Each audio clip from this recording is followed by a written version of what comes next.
Hello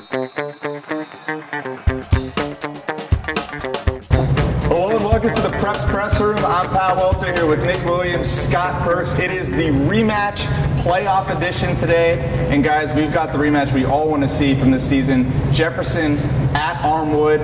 In their first matchup this year, Jefferson took the early lead, coming out 9-0, but then Armwood stole the momentum, coming in and out of halftime with 2 Talvin Bailey touchdowns. Penalties for Jefferson, failure to hit some deep balls in that game. Armwood ends up rolling the rest of the way. But Scott, we saw that Largo game last week, and this looks a little bit like a Jefferson team. They really showed some resilience there.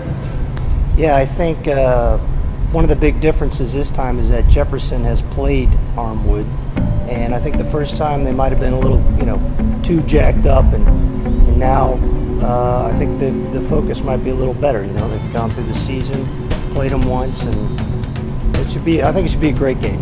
DeAndre Porter, absolute man on a mission. Yeah. He led a 95-yard drive, coming through on 4th downs, over 200 yards rushing in that game.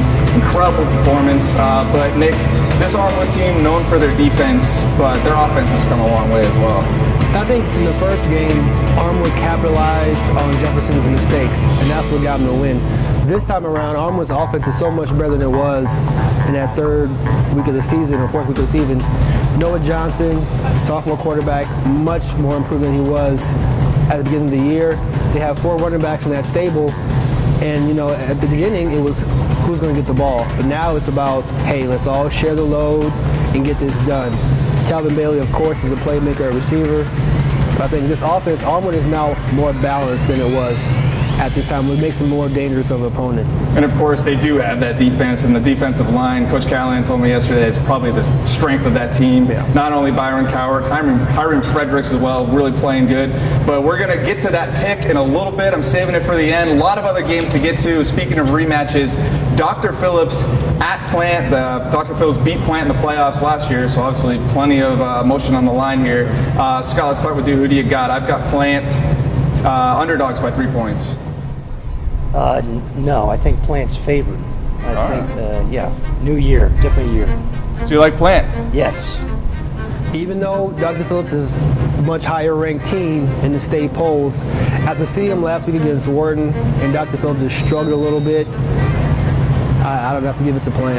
And you got to think Wiener's got some sort of a coaching advantage there with all the time to film and all that motivation in the offseason. Next game, this isn't a rematch, but it's kind of a Cinderella story. Sickles and East Bay. Scott, who do you like here? Definitely Sickles. Sickles, keep an eye on Sickles. They could go a long way. They could win a state title possibly. I'm going with Sickles too. Yeah, hard not to go with Ray McLeod in that offense. Over to the Pinellas games. I'm going to pick these for the first time in the season. I'm making picks here. Pinellas Park at Eastlake. I saw this matchup earlier in the season. Eastlake absolutely dominated. Pinellas, a kind of one-dimensional team, and the playmakers on Eastlake are just going to be too much. You got Artavis Scott, George Campbell, not to mention Weston Fordham coming through with the power run game. Pretty much the same story as the first time. I see them winning by about 20 points. Elsewhere in Pinellas, Tarpon Springs, Lakewood. Kind of same story here. Tarpon Springs, great running team. Coach Hahn's going to have that team coached up. But Lakewood, just too many athletes across the board.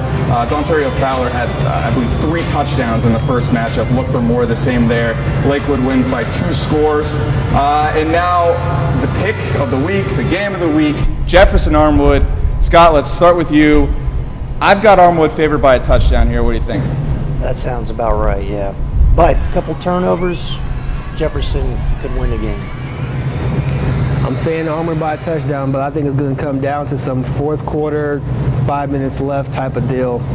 Because we all know DeAndre Porter can get the ball up the field pretty quickly. And there's probably nobody on that team who can stop him. On Armwood's defense can catch up to him if he gets ahead of the defense. So. Yeah, it should be a classic. And like you said, Jefferson should be more comfortable this time around. We should get that great classic game that we all want to see. A couple things we didn't get to: Tampa Catholic, Jesuit, Clearwater Central Catholic all playing this week. But they're not rematches, so we're not going to talk about them today. But of course, that's what the Tampa Tribune's for, TBO.com. So check that out. Little self-promotion there.